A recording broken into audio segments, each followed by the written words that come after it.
All right, so we are doing a cycling check-in.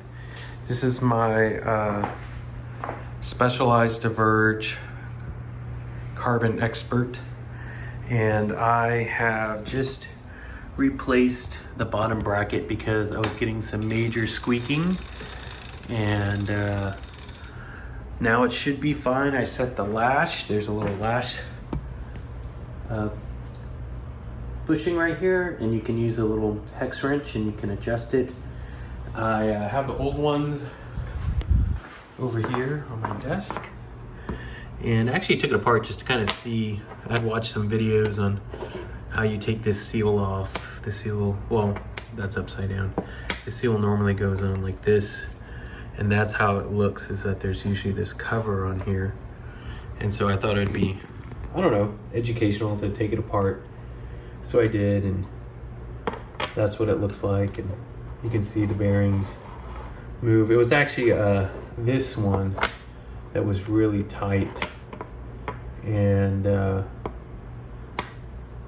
it's actually just a piece of plastic up here that goes in between. So relatively simple, inexpensive bottom bracket in terms of how much claim to fame I've heard about these. I was really surprised at how simple, pretty inexpensive. The whole bracket came in this box and it was like 30 bucks. I also replaced my pedals, and then I was watching these videos about how you can actually repack the bearings. So I took one of them apart just to see how that worked, and that was really interesting.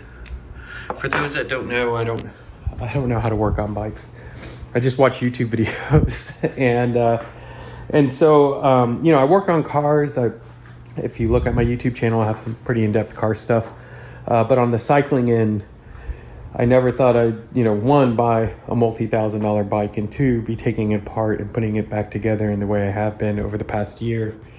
And so it's been really, really educational. I've learned a lot. This bike has been awesome. I've put thousands of miles on this bike. Probably, I want to say about 6,000 miles on it. And I've really enjoyed it. I also have a Diverge E5, which is their entry-level Diverge, and I love that bike. I got hit by a car on it, which sounds, well, it was dramatic, but I'm okay. And the back wheel just got bent, and I got new wheels put on it. So I'm gonna be getting that in a couple of days down in San Antonio. I'm up here in Bryan, so I'm really excited about that. But yeah, I've really been enjoying these gravel bikes. I had a crit bike before, a Cannondale Cat 10, and out on the roads here in Bryan, it just beat me up. It just, I'm a bigger dude. I weigh about 240 now. When I started riding, I was 280. And so, I've lost weight. It's been really beneficial to be riding, but I'm still big. I mean, I'm still 240 pounds. And so on that crit bike, man, I was beating it up. I was going through bottom bracket bearings probably once a year. And so I was really shocked that this one lasted as long as it did. But yet, this week it just started creaking away really, really bad. I wish I'd recorded it. But yeah, now it's golden. So like I said, I can't recommend this bike enough. I'm using tubeless, and I don't have to knock on wood because I put thousands of miles on this bike. I've never had a flat with my tubeless setup. And so that's another thing that's been really nice, is just how well this bike has held up. The Future Shock, you have the Future Shock 2.0, and it's held up very, very nicely as well. I'm using the Garmin, I think this is the 530. I got it, this is a new one. I have the 520 on my on my Diverge E5, and this has done a really good job. I really like this one. I'm using Garmin chest strap because I used to have Wahoos, but some worked really well and some were really inconsistent. And so I went ahead and switched over to Garmin, and it's worked perfectly since. You'll see I have a tripod here. It's because I normally mount my phone up here, and then I run Zwift over on my computer setup over there. And so that way I can watch things here. I can stick my headphones in and just watch something right here, and then have my Zwift going on in the background For those wondering what this bike is, it's a Cirrus 4.0 carbon specialized. It's my wife's. She rides 3 to 5 times a week on it at like 4 in the morning. So I'm unbelievably proud of her. And I've been riding about 3 to 5 times a week, putting in around 50 miles. So I've got some riding to do this weekend because I put 20 miles in and then it just started making all this noise. So now I've got to make up all the time. But yeah, this is part of my learning process, is just reading and looking online, watching videos and seeing what I need to do. I order the parts from like the Pros Closet, and I think it's called Back Country or something like that. And I've slowly been learning how to put this all together because the bike shop that sold Specialized here in town now specializes in Trek, is a Trek store.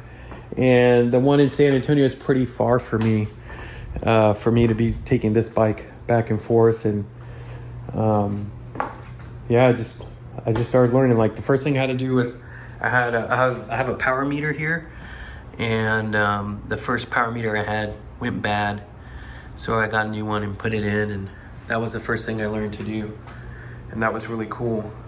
And then I've just been going through the bike since then, keeping it up.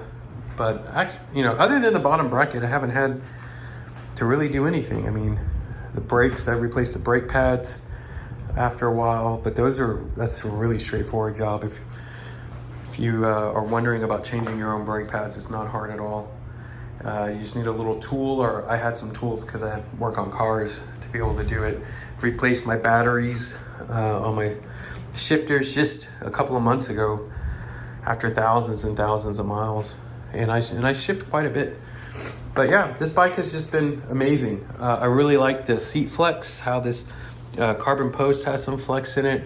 It's definitely a ride you have to get used to. If you're used to like a really sharp, precise bike, this is not it.